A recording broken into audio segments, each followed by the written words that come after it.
Welcome to Story Tales. Please like this video and subscribe to Story Tales. I hope you enjoy the story. Let's begin. The apartment smelled like stale cigarettes and disappointment. Marina Cole pressed her fingers against her temples as she stared at the environmental engineering textbook spread across the scratched dining table. The words blurred together after 12 hours of study, but she couldn't stop. Not when her thesis defense was tomorrow morning. Marina. Viola Ward's voice cut through the thin walls like a rusty knife. Get out here. Marina closed her eyes and counted to 3. At 29, she'd learned that responding immediately to Viola's demands only encouraged more of them. The woman had made it clear from day one that Marina didn't belong in this house. Marina, don't ignore me. The front door slammed. Callum was home. Marina could tell by the way his keys jangled against the wall a sound that meant he'd been drinking again. The same pattern every night. Bar first, poker with his buddies second, home to complain about everything third. Marina gathered her papers and moved to the bedroom she shared with Callum. The small space barely fit their bed and her makeshift desk, a folding table pushed against the window. She'd learned to work in here when Viola got particularly nasty about her, taking over the dining room. Through the thin wall, she heard Callum's boots hit the floor. She's hiding in there again, Viola said, acting like she's too good for us. What did she do now? Callum's words slurred together. Existing. Marina opened her laptop and pulled up her thesis document. 3 years of research on sustainable water management systems in urban environments. 47 pages that represented everything she'd worked for since she was 17 years old. The night her parents died in that flash flood, Marina had made herself a promise.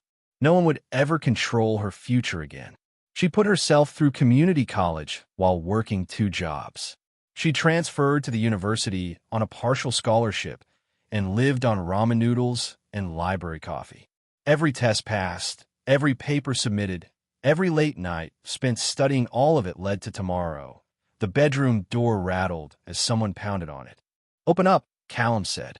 We need to talk. Marina saved her document and walked to the door. When she opened it, Callum swayed slightly in the doorframe. His dark hair stuck up in directions that suggested he'd been running his hands through it. Behind him, Viola stood with her arms crossed, her gray hair pulled back in a tight bun that made her face look pinched. What? Marina asked. Don't use that tone with us, Viola snapped. This is our house. Actually, it's Callum's house, Marina said. Your name isn't on the deed. Viola's face flushed red. You think you're so smart with your college degree.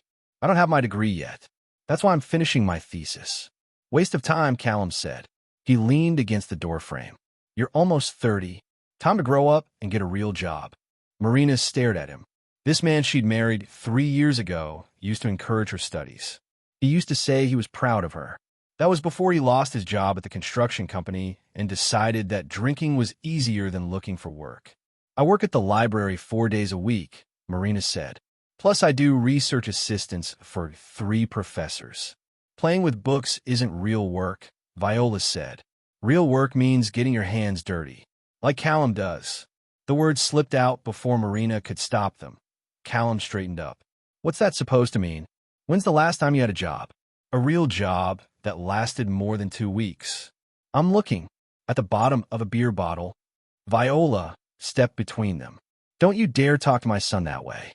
He's going through a rough patch. A rough patch that's lasted over a year. Get out of our house, Viola said. Marina looked at both of them. Callum wouldn't meet her eyes. He just stared at the floor and swayed. This is my home too, Marina said. I pay half the mortgage. You pay with student loan money, Viola said. That's not real money. It spends the same. Marina turned back toward her laptop. She had work to finish. Tomorrow morning, she'd defend her thesis in front of a committee of professors. If she passed, she'd graduate with her master's degree. If she failed, she'd have to wait another semester to try again. She couldn't fail. Not after everything she'd sacrificed to get here. We're not done talking, Callum said. Marina sat down at her folding table and opened her laptop. I am. The door slammed behind them. Marina heard their voices in the living room, but she forced herself to focus on her thesis. She had 3 more sections to review before tomorrow. The apartment grew quiet except for the hum of the refrigerator and the distant sound of traffic on the street outside. Marina worked until her eyes burned and her neck ached. When she finally looked at the clock, it was past midnight. She saved her document one more time and backed it up to her cloud storage account. Then she created another backup on her flash drive and a third one on the external hard drive she kept hidden in her drawer. 12 years of moving from place to place had taught her that important things could disappear without warning. Marina closed the laptop and rubbed her eyes. In 6 hours, she'd walk into the engineering building and present her research to Professor Williams and 4 other committee members. She'd answer their questions and defend her methodology. She'd prove that 3 years of work meant something. Through the wall, she heard Callum snoring and Viola's television playing some late-night talk show. Marina pulled on her pajamas and slipped into bed next to Callum. He smelled like beer and cigarettes. She stared at the ceiling and thought about the job offer waiting for her in Portland. The environmental consulting firm had already expressed interest in hiring her after graduation. A real salary, her own apartment, a life where no one called her dead weight or questioned her choices. Just one more day. She could survive one more day. Marina woke up at 5:30 and spent an hour reviewing her presentation notes one final time. She showered, dressed in her best professional outfit, and made coffee in the kitchen. Viola was already awake, sitting at the dining table with a cigarette and a cup of instant coffee. "Big day?" Viola asked, but her tone suggested she didn't care about the answer. "Thesis defense." Marina poured her coffee and added cream. "I'll be gone most of the day." "Good. Maybe we can have some peace around here." Marina took her coffee to the bedroom and packed her presentation materials in her bag. Laptop, backup notes, flash drives, business cards. Everything she needed to prove herself. She was zipping up her bag when Callum stumbled into the kitchen. His hair pointed in every direction and his eyes were bloodshot. "You got any aspirin?" he asked Viola. "In the bathroom cabinet." "Well, they've always been." Marina slung her bag over her shoulder and grabbed her keys from the dresser. "Time to go." The committee meeting was at 9, and she wanted to arrive early to set up her presentation. "Where are you going?" Callum asked when she walked into the kitchen. "Thesis defense. I told you about it last week." "Right?" He rubbed his forehead. "The school thing. The thing I've been working on for 3 years." Viola looked up from her cigarette. "You mean the thing we've been paying for? I pay my own tuition. With loans we'll all have to deal with later." Marina stared at her. "What does that mean?" "It means when you can't pay them back, they'll come after Callum too." "You're married. That's not how student loans work." "Sure it is. Everything you do affects us." Marina shook her head and headed for the door. She didn't have time for this argument. "Not today." "Marina," Callum called after her. She turned around. "What? Good luck, I guess." The words sounded hollow, but they were the first supportive thing he'd said to her in months. Marina nodded and left. The thesis defense went better than Marina had expected. Professor Williams and the committee asked tough questions about her research methodology and data analysis, but she prepared for every possible challenge. When she finished her presentation, Professor Williams smiled and told her they'd have a decision within the hour. Marina waited in the hallway outside the conference room, checking her phone and trying not to pace. Other graduate students walked past with books and laptops, heading to their own classes and meetings. Normal people living normal academic lives. Professor Williams opened the door and motioned for her to come back in. "Congratulations," he said. "You passed." The words hit Marina like a physical rush.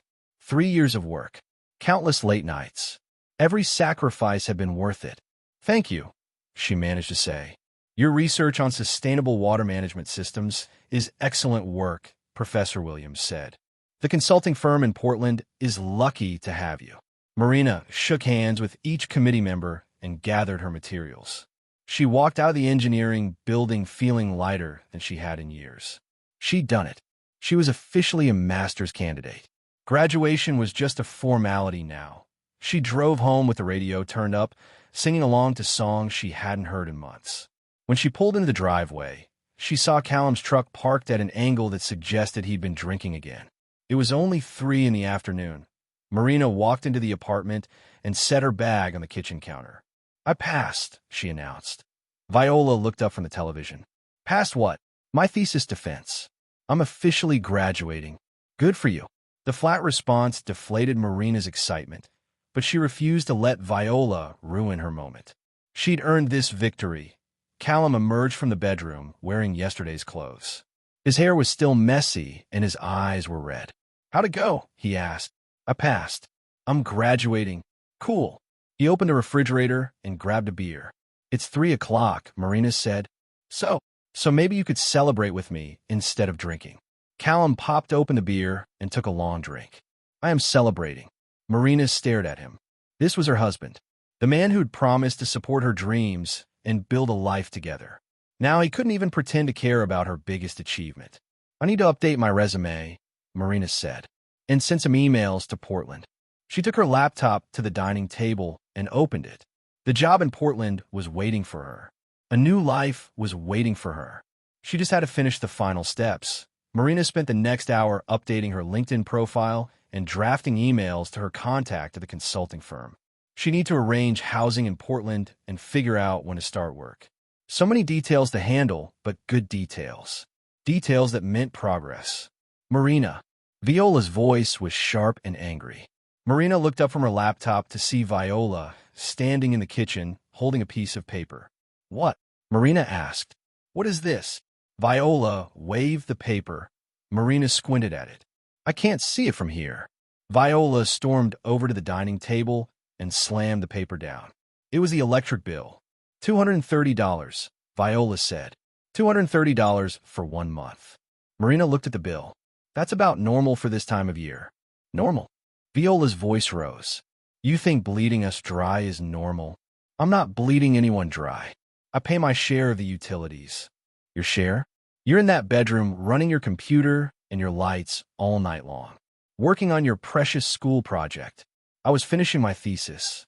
"I don't care what you call it. You're costing us a fortune." Marina closed her laptop and looked at Viola. The woman's face was red and her hands were shaking. This wasn't really about the electric bill. This was about control and resentment and the fact that Marina was about to escape. "I'll pay the whole bill if it's a problem," Marina said. "Damn right you will." Callum walked into the dining room with his beer. "What's going on?" "Your wife is bleeding us dry with her electric usage," Viola said. Callum looked at the bill. $230 isn't that bad. It's bad when she's the only one using power for non-essential things. "School isn't non-essential," Marina said. "Yes, it is," Viola snapped. "You're almost 30 years old and you're still playing student. It's time to grow up." Marina felt her patience snap. "Maybe if your son worked, we'd have less to worry about." The room went silent. Callum stopped drinking his beer and stared at Marina. Viola's face went from red to purple. "What did you say?" Viola asked. "I said maybe if Callum worked, money wouldn't be such a problem." Callum set down his beer. "I'm looking for work." "Where?" "At the bar." "At Tommy's poker game. I've put in applications." "Where?" Callum's face flushed. "Lots of places." "Name one." "I don't have to explain myself to you." Marina turned back to her laptop. "I need to finish these emails." "No," Viola said. "We're talking about this now. There's nothing to talk about. I'll pay the electric bill." Problem solved. Viola grabbed the edge of Marina's laptop screen. "Look at me when I'm talking to you. Let go of my computer." "Not until you listen." Marina put her hand on her laptop to steady it. "I'm listening. Say what you want to say." "You don't belong here," Viola said. "You never did. You're a parasite. I pay half the mortgage. With borrowed money. Money is money." Viola's grip tightened on the laptop screen. "You think you're better than us with your college degree and your fancy job offer. I think I work hard for what I have. You don't work. You play. You sit here with your little computer and pretend you're important." Marina stood up. "Let go of my laptop." "No, let go of it now." Viola yanked the laptop toward her. The sudden movement caught Marina off guard, and she lost her grip. The laptop flew across the room and crashed into the wall. Pieces of plastic scattered across the floor. Marina stared at the wreckage of her computer. 3 years of work. Every document, every backup file stored locally, every photo and email. Gone. "You don't deserve a future," Viola said. Callum laughed. She's not going anywhere anyway. The sound of his laughter hit Marina like a slap. She looked at him standing there with his beer, grinning at her destroyed laptop like it was a joke. These people weren't her family. They were enemies. Marina walked to the broken laptop and knelt down beside it. The screen was cracked in 3 places, and the keyboard had separated from the main housing. She picked up the largest piece and examined it. The hard drive might be salvageable, but the laptop itself was destroyed. She stood up slowly, still holding the piece of her computer. Viola watched her with satisfaction. Callum took another drink of his beer. "All right," Marina said. The word came out calm and flat. No anger, no tears, no yelling. Just acceptance. Viola frowned. "What?" I said, "All right." Marina walked to the bedroom and closed the door behind her. She sat on the bed and stared at the broken piece of laptop in her hands. The plastic was still warm from the impact. She thought about the Thesis backup files stored in her cloud account. Viola didn't know about those. She thought about the flash drive hidden in Marina's jewelry box. Callum didn't know about that either. They thought they destroyed her future, but all they'd done was give her proof of what they really were. Marina opened her jewelry box and pulled out the flash drive.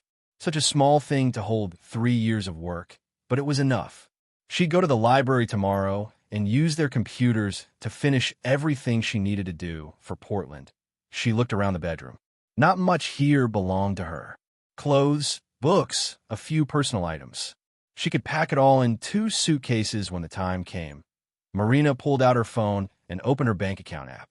$4,300 in checking. Another $8,000 in savings. More than enough to get an apartment in Portland and start over. She'd been sending money to this household for 3 years. Half the mortgage payment. A third of the utilities. Groceries when Callum spent his unemployment check at the bar. She'd been subsidizing their lives while they treated her like an unwelcome guest. And no more. Marina opened her notes app and started a list. Things to do. People to contact. Plans to make. First, she needed allies. People who could help her document what had happened here and what she discovered about Viola and Callum's finances. Jordan Price from the library. Jordan knew how to research public records and had helped Marina with academic projects before. She was also someone who didn't take nonsense from anyone. Tara Jimenez, her old roommate from community college. Tara worked at a law office now and understood legal procedures. Nolan Becker, the IT student she'd helped get a job reference last year. He'd told her to call if she ever needed computer help. Marina added their names to her list. Then she started thinking about what kind of help she might need. Through the bedroom wall, she could hear Viola and Callum talking in the living room. "Think she learned her lesson?" Viola asked. "She's too stubborn," Callum said. "But maybe she'll finally shut up about school. I should have done that months ago. Better late than never." Marina closed her eyes and listened to them celebrate destroying her computer. They had no idea what they'd just started. She opened her phone's voice recorder app and held it near the wall. If they were going to talk about what they'd done, she might as well document it. "Thing is," Callum said, "she's got that job thing lined up in Portland." "What job thing?" "Some environmental company wants to hire her after she graduates." "How much?" She said 60-something thousand to start. Viola whistled. "That's more than you ever made. Thanks for reminding me. I'm just saying, maybe we shouldn't have broken her computer." "Why not?" "Because if she makes that kind of money, she could help us out." Callum was quiet for a moment. "You think she'd do that?" "She's been helping us out for 3 years. Paying half the mortgage with her student loan money. That's different. She lives here. Money is money." Marina stopped the recording. Interesting. Viola wasn't as stupid as she pretended to be. She understood exactly how much Marina contributed to the household finances. Marina laid down on the bed and stared at the ceiling. She thought about her parents and the flood that had changed everything. She'd been 17 and planning for college when the emergency sirens started wailing. By morning, her parents were gone and her childhood home was underwater. The insurance money had been enough to cover funeral expenses and a few months of living costs. After that, Marina was on her own. She'd learned to be independent because she had no choice. Now she was 29, and these people thought they could control her future. They thought they could break her laptop and break her spirit. They were wrong. Marina whispered to herself. You'll both pay for this. Every penny, every breath. The words felt good in her mouth, like a promise she intended to keep. She pulled out her phone and started researching. Public records databases, credit reporting websites, background check services. If Viola and Callum wanted to play games with her future, she'd show them what real games looked like. Marina worked until her phone battery started dying. Then she plugged it in and worked some more. By the time Callum came to bed, she had pages of notes and the beginning of a plan. You okay? Callum asked as he got undressed. Marina pretended to be asleep. He climbed out of bed and was snoring within minutes. She waited until she was sure he was unconscious, then got up and went to the bathroom. She took photos of her reflection in the mirror. The side of her head where the laptop had hit her was swollen and red. It would probably bruise by tomorrow. Evidence. Marina went back to bed and lay awake planning her next moves. She wouldn't confront them directly. That would just give them a chance to prepare defenses or cover their tracks. Instead, she'd investigate quietly, gather information, build a case. Then she'd destroy them. Marina woke up before Callum's alarm and slipped out of bed. The bruise on her head had darkened overnight, showing purple and yellow around her temple. She took more photos in the bathroom mirror, making sure to capture the damage clearly. By the time Callum got up, Marina was already dressed and sitting at the kitchen table with coffee and toast. She'd learned to act normal after confrontations. Showing pain or anger only encouraged more attacks. Morning, Callum mumbled as he stumbled toward the coffee pot. Morning. He looked at her over his coffee cup. Your head okay? It's fine. Good. He didn't sound like he cared either way. What are you doing today? Going to the library. Need to use their computers since mine is broken. Callum had the decency to look uncomfortable. Yeah, about that. Maybe we can get it fixed. It's destroyed, Callum. Your mother threw it into a wall. Accidents happen. Marina stared at him. That wasn't an accident. Look, she was upset about the electric bill. So she committed assault and destroyed my property. Don't be dramatic. Marina finished her coffee and stood up. I need to go. Marina, wait. She turned around. What? Maybe we can work something out? About the computer. Work what out? I don't know. Something. Marina picked up her purse and keys. Callum was starting to realize that breaking her laptop might have consequences. Too late. I'll figure it out, she said. The Spoken Public Library opened at 9. Marina was waiting outside when the doors unlocked. She went straight to the computer lab and logged into her cloud storage account. Everything was there. Her thesis, her research notes, her correspondence with the Portland job. She spent an hour organizing her files and creating new backup copies. Then she called Jordan Price. Hey, Marina. Jordan answered. How'd the thesis defense go? I passed. That's great. Congratulations. Thanks. Listen, I need a favor. What kind of favor? Marina looked around the computer lab. 2 other people were working at stations across the room, both wearing headphones. I need help with some public records research, Marina said quietly. Personal or academic? Personal. Jordan was quiet for a moment. Is everything okay? Not really. Can we meet? I'm working until 5, but I can meet you after that. Want to get coffee? Actually, can you come to the library? I'm using the computers here. Sure. I'll come find you around 5:15. Marina spent the rest of the day working on her Portland job application materials. She updated her resume, wrote cover letters, and researched housing options. Normal, productive activities that helped her feel like she was moving forward. At T5:15, Jordan appeared beside her computer station. Jordan was a few years older than Marina, with short red hair and the kind of direct personality that made her excellent at research. She didn't waste time on small talk. What kind of records do you need? Jordan asked, pulling up a chair. Marina showed her the photos of her bruised head. Someone in my household assaulted me last night. I want to know what else they might be hiding. Jordan's expression hardened. Who hit you? My mother-in-law. She also destroyed my laptop. Did you call the police? Not yet. I want to understand the full situation first. Jordan nodded slowly. Smart. What do you know about their finances? My husband hasn't worked in over a year. His mother handles most of the bills, but she's always complaining about money.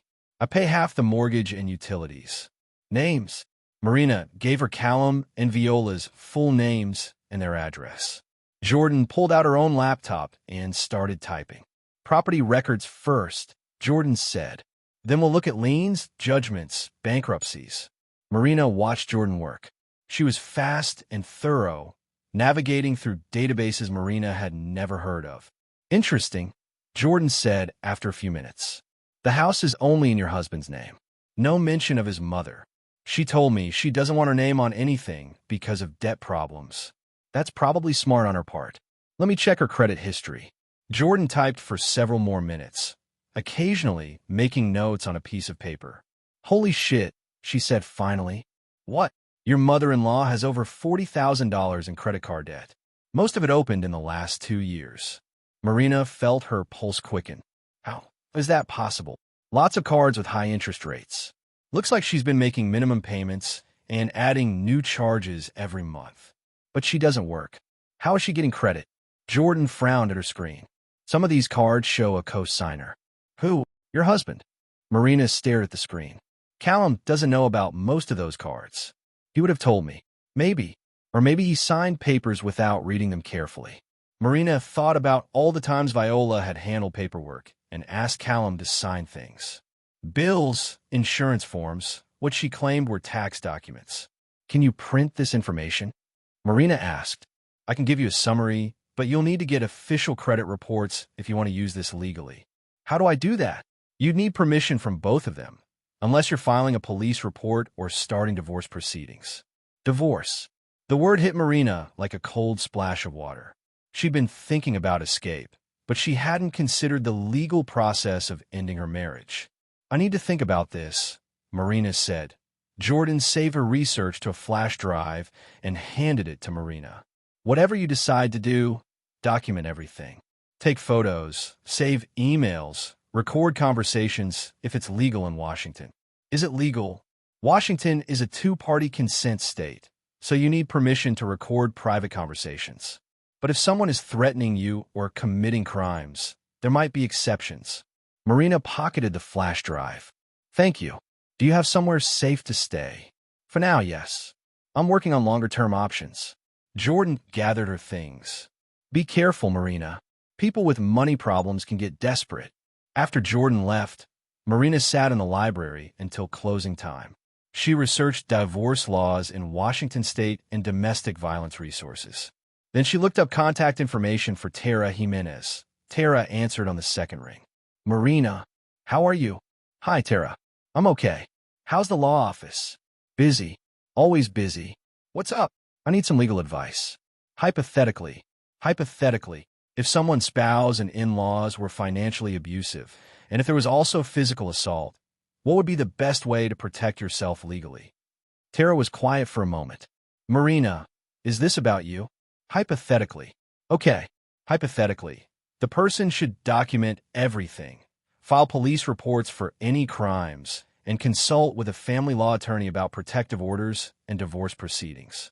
What kind of documentation? Photos of injuries, medical records, financial records showing abuse, witness statements, recordings if legal. What about evidence of fraud or financial crimes? That would be useful for both criminal charges and civil proceedings. Why? Marina looked around the empty library.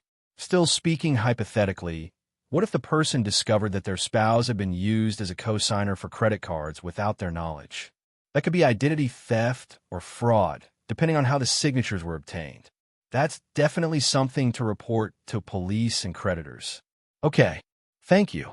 Marina, if this isn't hypothetical, you need real help. Not just advice from a paralegal. I know. I'm just exploring options right now. Be safe. And call me if you need anything real, not hypothetical. Marina hung up and sat in the quiet library. Through the windows, she could see the parking lot and the street beyond. Normal people driving home from work to normal families. She pulled out her phone and looked up Nolan Becker's number. Time to call in the third favor.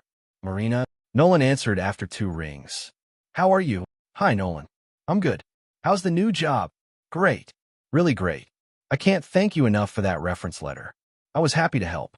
Actually, I was wondering if you could help me with something computer-related. Of course. What do you need? My laptop was destroyed last night. I'm wondering if there's any way to recover data from it. What kind of damage? It was thrown into a wall. The case is cracked, and the screen is broken. Ouch. Was the hard drive damaged? I don't know. If you bring it to me, I can take a look. Sometimes the drive survives even when the laptop doesn't. That would be amazing. When will be good for you? Tomorrow evening? I get off work at 6. Perfect. I'll bring it by. Marina hung up and gathered her things. Time to go home and pretend everything was normal. The apartment was quiet when Marina arrived home. Callum's truck was gone, and Viola was watching television in the living room. Marina went straight to the bedroom and carefully gathered the pieces of her destroyed laptop. The hard drive was a small rectangular component that had separated from the main housing. It looked intact. She put all the pieces in a shopping bag and hid it in her closet. Tomorrow, she'd find out if any of her local data could be recovered. Marina, Viola called from the living room. What? Come here. Marina found Viola sitting in her usual chair with a cigarette and a diet soda. The television was playing some reality show about people buying storage units. Where's Callum? Marina asked. Out looking for work. That was a lie. It was 7 o'clock on a Wednesday night. No one looked for work at 7 o'clock. Sit down, Viola said. We need to talk. Marina remained standing. About what?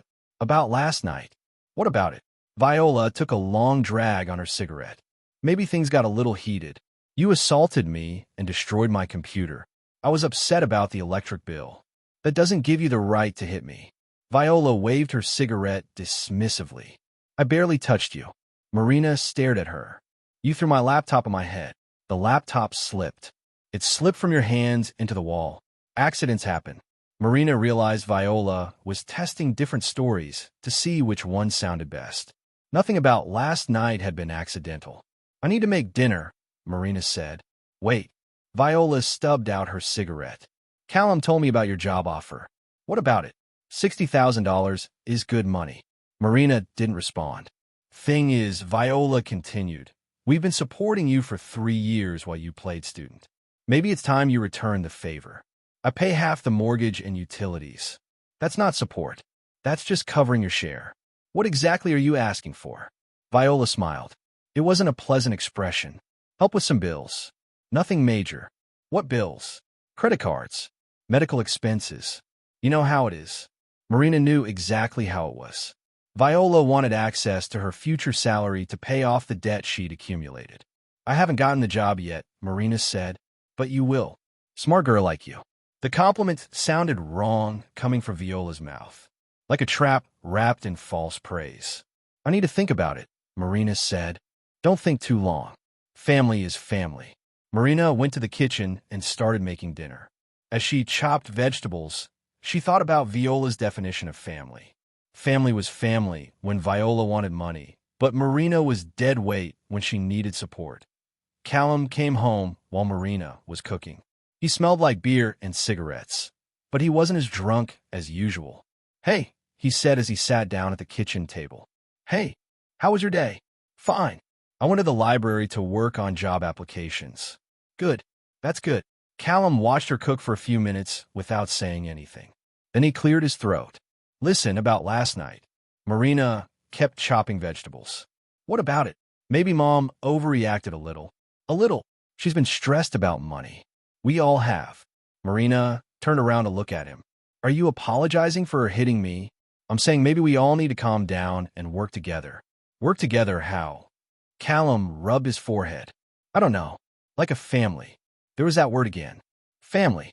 The magic word that was supposed to excuse any behavior and obligate her to any sacrifice. Callum, when's the last time you filled out a job application? He looked uncomfortable. I've been looking. That's not what I asked. It's hard to find work in construction right now. What about other kinds of work? Like what?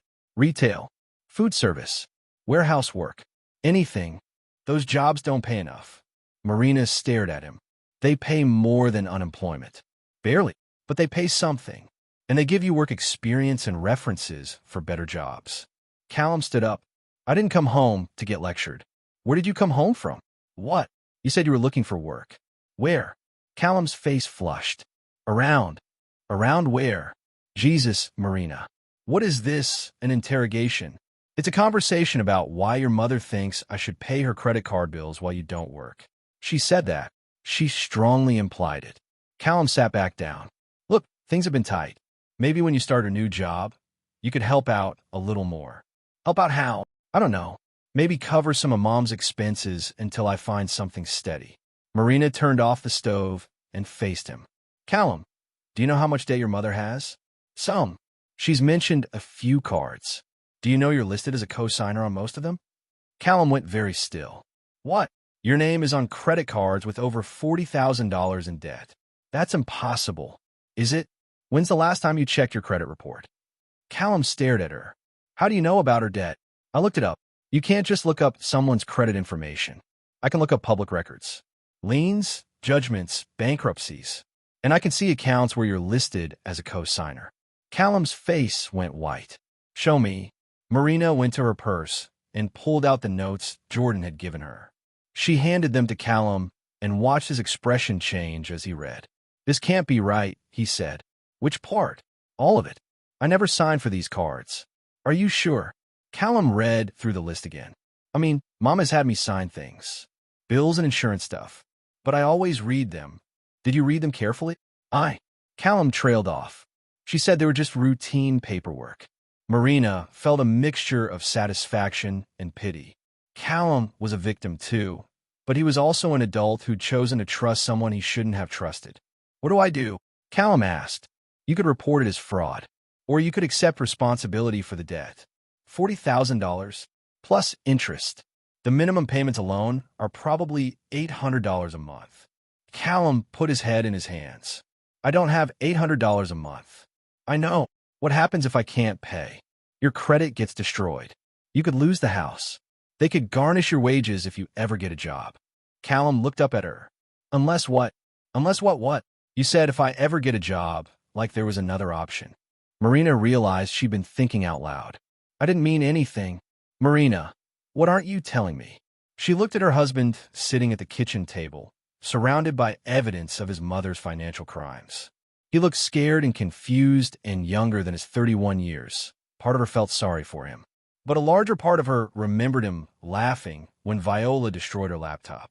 She remembered him coming home drunk every night while she worked 2 jobs and finished school. I'm not telling you anything, Marina said. I'm just helping you understand your situation. What do you think I should do? Marina served dinner and sat down across from him. I think you should decide whether you're more loyal to your mother or to your future. What does that mean? It means you have choices. You can report the fraud and try to recover your credit. You can accept the debt and find a way to pay it. Or you can pretend this conversation never happened and hope the problem goes away. Callum ate his dinner in silence. Marina could see him trying to process everything she'd told him. When they finished eating, he went straight to the living room and turned on the television. Marina cleaned the kitchen and thought about her conversation with Tara. Document everything. Build a case. Protect yourself legally. She was building something, but it wasn't just a legal case. She was building a trap big enough to catch both Viola and Callum. The next evening, Marina met Nolan at his apartment. He lived in a complex near the university, surrounded by other young professionals and graduate students. His place was neat and organized, with computer equipment set up on a desk in the living room. Let me take a look at that hard drive, Nolan said after Marina explained what had happened to her laptop. He connected her drive to his computer using a special cable and started running diagnostic software. Good news, he said after a few minutes. The drive is fine. All your data should be recoverable. Really? I could transfer everything to a new external drive if you want. That would be amazing. While Nolan worked on recovering her data, Marina told him about discovering the credit card fraud.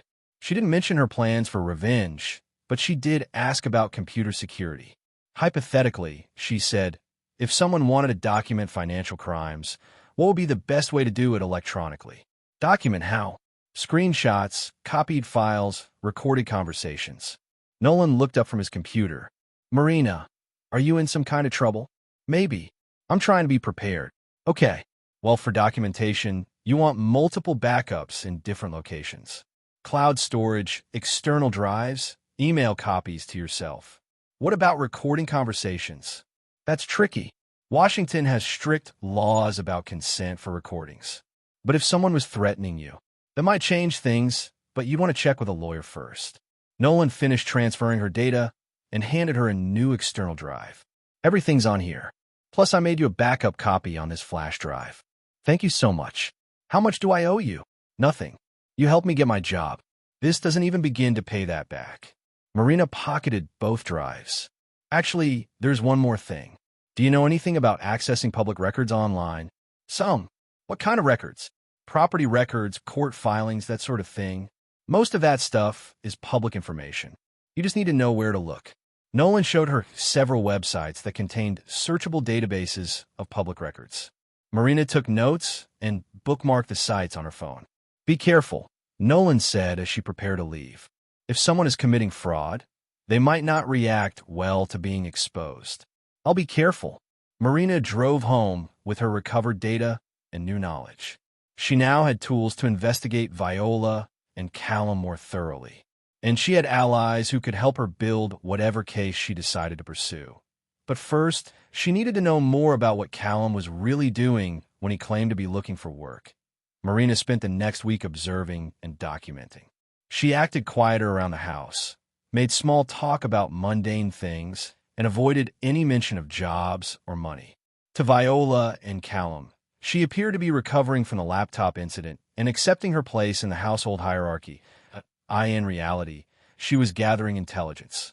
Every morning after Callum left the house, Marina used her recovered data to research public records and financial databases. She discovered that Viola had opened 17 different credit cards in the past 3 years, using Callum as a co-signer on 14 of them. The debt total was actually closer to $47,000 when she included interest and fees. She found court records showing that Viola had been sued twice by creditors in the past 5 years. Both cases had been settled out of court, suggesting she'd managed to negotiate payment plans or had filed for bankruptcy protection. Most interesting, Marina discovered that the house deed contained a clause stating that if Callum defaulted on the mortgage, ownership would transfer to the primary lender. Viola had no legal claim to the property, despite living there for over 10 years. Marina documented everything, creating detailed files on her external drive and backing them up to multiple cloud storage accounts. She organized the information chronologically and cross-referenced different sources to build a complete picture of the Ward family finances. The picture wasn't pretty. Even if Callum found a job immediately, the minimum payments on Viola's credit cards would consume most of his income. The mortgage payment alone was $1,500 a month, and with property taxes and insurance, housing costs were nearly $2,000 monthly. Marina had been subsidizing this household without realizing how desperate their situation really was. Her student loan payments and part-time library salary had been the difference between staying afloat and financial catastrophe. And no wonder Viola was so eager to keep her around on Thursday evening. Marina tested a theory. She made dinner as usual, but when the conversation turned to money, she played a different role. "I've been thinking about what we talked about," she said to Viola. "What's that?" "About helping out more when I get the Portland job." Viola's eyes sharpened with interest. "Oh, maybe it would make sense for me to stay here for a while after graduation. Help with bills until Callum finds steady work." "That's very thoughtful of you." Marina looked at Callum. "What do you think?" "I think it could work," he said carefully. "Temporarily." "How temporarily?" "I don't know. 6 months? A year?" Marina nodded, as if she was considering it seriously. "I guess I could commute to Portland for a while. It's only a few hours' drive. Or you could find work here," Viola suggested. "Spokane has environmental companies, too." "Maybe, though the Portland job pays more." "Money isn't everything," Viola said. "Family matters more." Marina almost laughed at the hypocrisy, but she managed to keep her expression neutral. "You're right. Let me think about it some more." That night, after Callum fell asleep, Marina lay awake planning her next moves. She confirmed that both Viola and Callum expected her to financially support them indefinitely. They saw her future salary as a solution to their debt problems, but Marina had different plans. The next morning, she went to the library early and used their computers to research divorce law in Washington state. She learned that Washington was a community property state, which meant that debts acquired during marriage belonged to both spouses equally. That was a problem. If she divorced Callum, she could be held responsible for half of the credit card debt Viola had accumulated in his name. Even though Marina hadn't signed the cards or spent the money, the law might treat the debt as a marital obligation, unless she could prove fraud. Marina spent hours researching identity theft and financial fraud laws. She learned that if Callum's signature had been forged or if he'd been deceived about what he was signing, the contracts might be invalid. But proving fraud would require evidence and possibly criminal charges. That afternoon, Marina called Tara again. "I need more hypothetical legal advice," Marina said. "More hypotheticals? If someone discovered that their spouse had been defrauded into co-signing for credit cards, what would be the best way to document that? The spouse would need to file a police report and provide evidence that they didn't knowingly agree to the debt. What kind of evidence? Witness statements, handwriting analysis, proof that they weren't present when the applications were submitted, that sort of thing. What if the fraud was committed by a family member? Doesn't matter. Fraud is fraud." Marina thought about this. If Callum filed fraud charges against his mother, it would clear his credit and leave Viola responsible for her own debt. It would also create a public record of criminal activity. What happens to the person who committed the fraud? They could face criminal charges and civil liability. Depending on the amount involved, it could be a felony. $47,000 would definitely qualify as a felony. "Thank you," Marina said. "Marina, these hypotheticals are getting pretty specific. Are you sure you don't need real legal help? I'm still exploring options." That evening, Marina decided to test Callum's knowledge of the credit cards more directly. She waited until Viola was in the bedroom watching television, then sat down with Callum in the living room. "I've been thinking about our conversation the other night," she said. "Which conversation?" "About the credit cards. Are you sure you don't remember signing for them?" Callum shifted uncomfortably.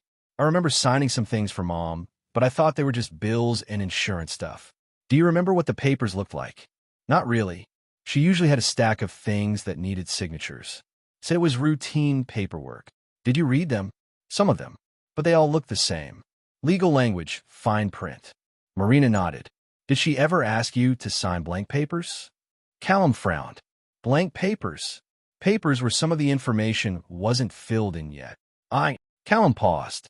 "Maybe," she said, "sometimes the insurance company needed signatures before they could complete the forms." "How often did this happen?" "I don't know. Every few months." She handled all the paperwork. Said it was easier that way. Marina felt a surge of satisfaction. Callum had essentially admitted to signing blank documents that Viola could fill in later. That was evidence of fraud. "Why are you asking all these questions?" Callum said, "I'm trying to understand how we got into this situation. We didn't get into anything. Mom got herself into debt, but your name is on the accounts because she put it there without telling me. So you're saying she committed fraud?" Callum went very quiet. "I'm saying she didn't explain what I was signing. That's fraud, Callum. She's my mother. She's also someone who stole your identity to get credit cards." Callum stood up. "I don't want to talk about this anymore." "Why not?" "Because she's family. You don't turn on family." Marina watched him walk away.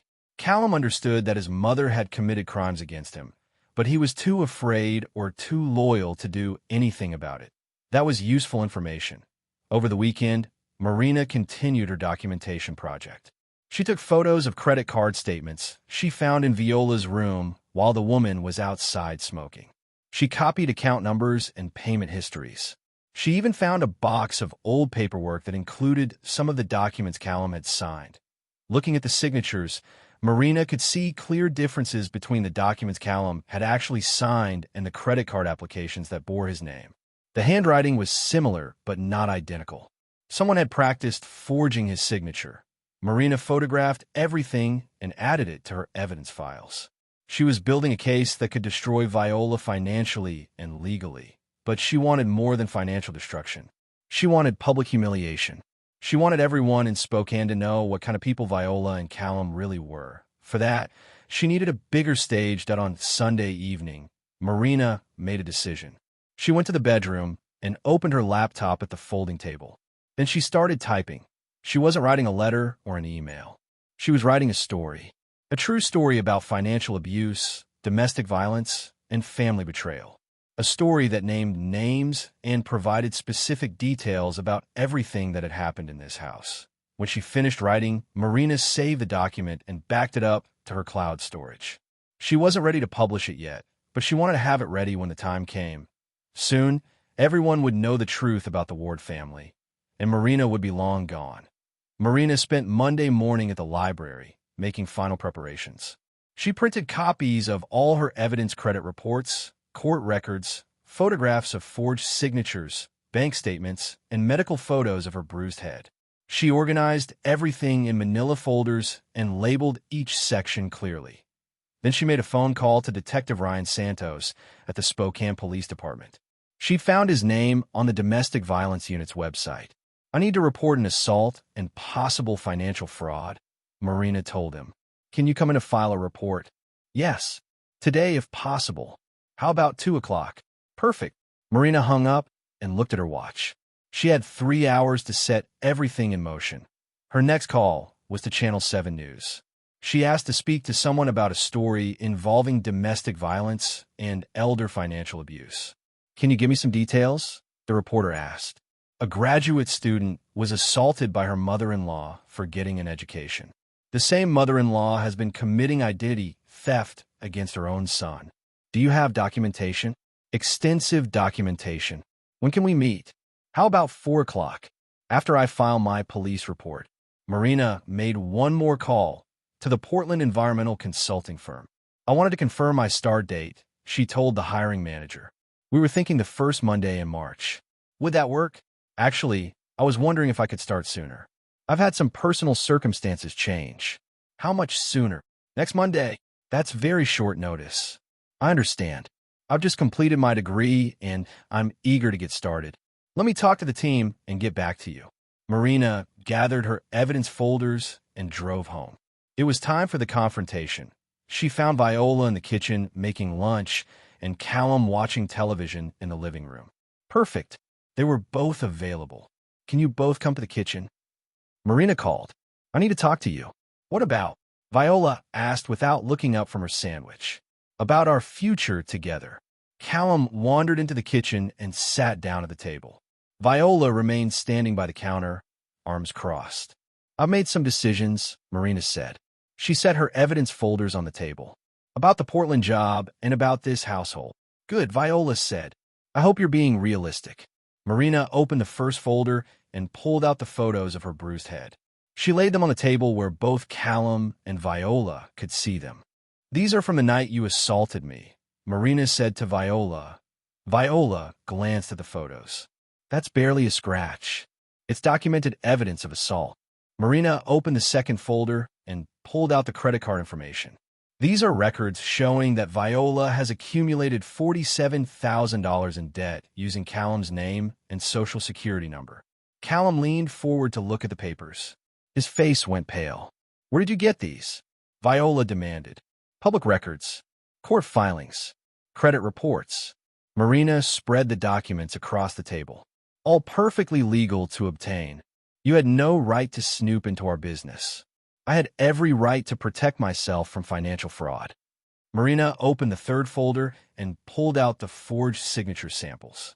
These show clear differences between Callum's actual signature and the signatures on the credit card applications. Viola's face turned red. "You little bitch. That's identity theft," Marina continued calmly. "A felony in Washington state." Callum picked up one of the signature comparison sheets. "Mom, is this true?" "Don't listen to her," Viola said. "She's trying to break up our family." "Did you forge my signature on credit card applications?" Viola didn't answer. Marina opened the fourth folder and pulled out a printed audio transcript. This is a recording of Callum telling his poker friends that he plans to ditch Marina once she finishes school and cash in on her savings. Until then, Callum's face went white. "Where did you get that?" "Tommy Rodriguez recorded it last week. He was happy to provide a copy." "You can't record private conversations," Viola said. "Actually, Washington allows recording with the consent of one party to the conversation." Tommy consented. Marina opened the last folder and pulled out a set of legal documents. "These are assault charges against Viola Ward." These are divorce papers for Callum Ward. And these are fraud charges that will be filed with the Spokane Police Department this afternoon. The kitchen went silent. Viola stared at the papers, and Callum stared at Marina. You can't be serious, Viola said finally. I'm completely serious. We're family. No, we're not. Family doesn't assault each other. Family doesn't commit identity theft. Family doesn't destroy each other's property and then laugh about it. Callum found his voice. Marina, maybe we can work this out. Work what out? You've both made it clear what you think of me. Dead weight, remember? Someone who doesn't deserve a future. I was drunk when I said those things to Tommy. But you meant them. Callum couldn't deny it. Marina stood up and gathered her papers. Here's what's going to happen. I'm filing assault charges against Viola today. The police will probably arrest her within 24 hours. Viola's hands started shaking. You can't do this. I'm filing for divorce from Callum, since he's committed to accepting responsibility for Viola's fraudulent debt. He can keep the house and the $47,000 in credit card payments. Wait, Callum said. I never said I'd accept responsibility. Then file fraud charges against your mother. I can't do that. Then you're accepting responsibility. Marina walked toward the door. Either way, you two can figure out together. Without me, where are you going? Viola demanded. To file my police report. Then to talk to a news reporter who's very interested in this story. Viola's face went purple. You wouldn't dare. Graduate student assaulted by mother-in-law for pursuing education. Mother-in-law commits identity theft against her own son. It's a compelling human interest story. You're destroying this family, Viola said. I'm not destroying anything. I'm just refusing to be destroyed by you. Marina opened the door and looked back at them. Viola was shaking with rage, and Callum looked like he was about to vomit. By the way, Marina said, I've been paying the mortgage for the past 8 months. Not half of it, all of it. Your unemployment checks and disability payments don't even cover the utilities. Callum stared at her. What? Check your bank records. I've been covering all the major expenses while you two treated me like garbage. What? Callum asked. Because I thought we were family. I was wrong. Marina left them sitting in the kitchen and drove to the police station. Detective Santos was a middle-aged man with gray hair and kind eyes. He listened to Marina's story without interruption, occasionally taking notes as she showed him her evidence. This is very thorough documentation, he said when she finished. I wanted to make sure I had a strong case. You do. The assault charges are straightforward. The identity theft is more complex, but you have good evidence. What happens next? We'll issue a warrant for Mrs. Ward's arrest on assault charges. The fraud investigation will take longer, but we'll start the process. How long before she's arrested? Probably within 24 hours. Marina signed her statement and left copies of all her evidence with Detective Santos. Then she drove to the Channel 7 news station. The reporter, Jennifer Kim, was a young woman with a sharp suit and sharper questions. Why did you decide to go public with this story? Jennifer asked. Because domestic violence and financial abuse happen in families everywhere. People need to understand that education and independence are threats to abusers. What do you want people to take away from your experience? That no one has the right to destroy your future, no matter who they are or what they claim about family loyalty. Have you spoken to your husband and mother-in-law since filing charges? No, I have nothing more to say to them. Jennifer asked to interview Marina on camera. Marina agreed, but only if they used her real name and showed her face. She wanted everyone to know exactly who she was and what had happened to her. The news segment aired that evening during the 6 o'clock broadcast. Marina watched it from her hotel room. She'd checked into a downtown hotel rather than return to the apartment. The story was exactly what she'd hoped for. Compelling, detailed, and completely factual. Jennifer Kim had verified all of Marina's claims and presented them as a case study in domestic financial abuse. That Marina's phone started ringing within minutes of the broadcast. Friends from school, colleagues from the library, even some of her professors called to offer support. But the most satisfying call came from Portland. We saw the news story, the hiring manager said. We want you to know that we're behind you 100%. Can you start Monday? Yes, Marina said. I'll be there. The news story was picked up by other local stations and several online news sites.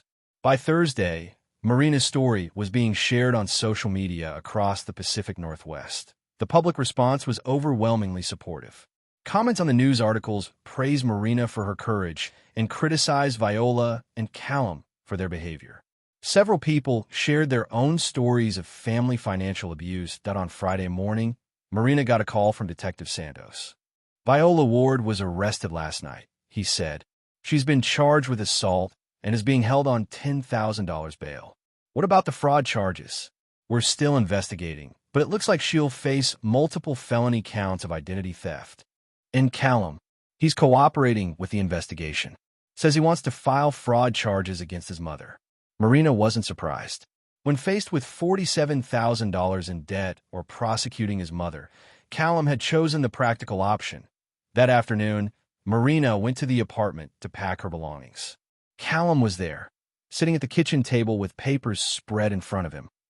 Credit card statements, he said when he saw her looking, trying to figure out what she spent the money on. Find anything interesting. Casino withdrawals mostly. Some shopping. A few trips I didn't know about. Marina went to the bedroom and started packing her clothes. She'd accumulated surprisingly few possessions during her 3 years in this house. Everything she owned fit in 2 suitcases and 3 boxes. Marina, Callum appeared in the doorway. I'm sorry. She looked up from packing. For what? For not standing up for you. For letting her treat you like that. You didn't just let her treat me like that. You participated. I know.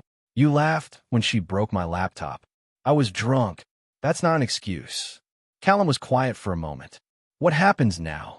Now you figure out how to pay $47,000 in credit card debt. The lawyer says I might be able to get out of it if I cooperate with the fraud investigation. Good for you. What about us? Marina zipped up her suitcase. There is no us. I filed for divorce, remember? You could withdraw the papers. Why would I do that? Because maybe we could start over. Go to counseling. Work things out. Marina stared at him. Callum, you spent 3 years watching your mother abuse me. You never once defended me or told her to stop. You came home drunk every night while I worked 2 jobs and finished school. And when I finally achieved something important, you laughed while she destroyed my computer. People make mistakes. Some mistakes can't be fixed. Marina picked up her suitcase and walked toward the door. I'm not angry anymore. I'm just done. Where are you going? Portland. I start my new job Monday. What about the house? What about it? I can't afford the mortgage without you. Marina turned to look at him one last time. Then I guess you'll lose the house. She walked out the door and didn't look back. 3 months later, Marina sat in her new apartment in Portland, reviewing quarterly reports for her environmental consulting firm. The apartment was small but modern, with large windows that overlooked the Willamette River. She furnished it simply a comfortable couch, a proper desk, bookshelves filled with her textbooks and research materials. Her laptop sat open on the desk, displaying an email from Detective Santos. Viola had been convicted on 3 felony counts of identity theft and sentenced to 18 months in prison. She'd also been ordered to pay restitution, though Marina doubted Viola had any assets to seize. Callum had been cleared of responsibility for the fraudulent debt after cooperating with the prosecution. But the house had gone into foreclosure anyway. Without Marina's income to cover the mortgage, Callum couldn't afford the payments. Marina minimized the email and opened her web browser. Out of curiosity, she searched for the foreclosure listing of the house she used to live in. There it was. 1247 Cedar Street, Spokane, Washington. Foreclosure auction scheduled for next week. Starting bid, $75,000. She studied the listing photos. The house looked smaller than she remembered, shabby and depressing. It was hard to believe she'd lived there for 3 years. Marina closed the browser tab without saving the link. She had no interest in monitoring the final details of the Ward family's financial collapse. Her thesis sat framed on the desk next to her laptop. The official diploma would arrive next month, but the framed research paper was proof enough of what she'd accomplished. Below it, she'd placed her old laptop, the one Nolan had helped her repair. It worked perfectly now, though she kept it mainly as a reminder. A small post-it note was stuck to the laptop screen. Never forgive. Never forget. Marina read the note and smiled. Those words had carried her through the worst moments of the past few months. They'd given her strength when she needed to file police reports and endure hostile questioning from defense attorneys. They'd reminded her that some wounds shouldn't heal. She pulled the post-it note off the laptop and crumpled it up. She didn't need the reminder anymore. The lessons were part of her now. Marina opened her current project files and got back to work. She was designing a water management system for a new residential development, exactly the kind of work she dreamed about in graduate school. Her supervisor had already hinted at a promotion possibility within the next year. Outside her window, Portland stretched toward the mountains in the distance. A city full of opportunities and people who valued education and hard work. A place where she could build whatever future she chose. Her phone buzzed with a text message from Tara. Saw the article about Viola's sentencing. "How are you feeling?" Marina typed back. "Good. Really good. Glad to hear it. Want to get dinner this weekend?" "Yes. I'll call you." Marina set down her phone and returned to her work. She had designs to finish, deadlines to meet, a career to build. The past was settled. The future was wide open. She never thought about Callum or Viola anymore unless something reminded her of them. They were part of a story that had ended, characters in a chapter of her life that was closed. Marina had kept her promise to herself. She built a future that no one could take away. And she made sure that the people who tried to destroy her faced consequences for their actions. That was enough. That was everything.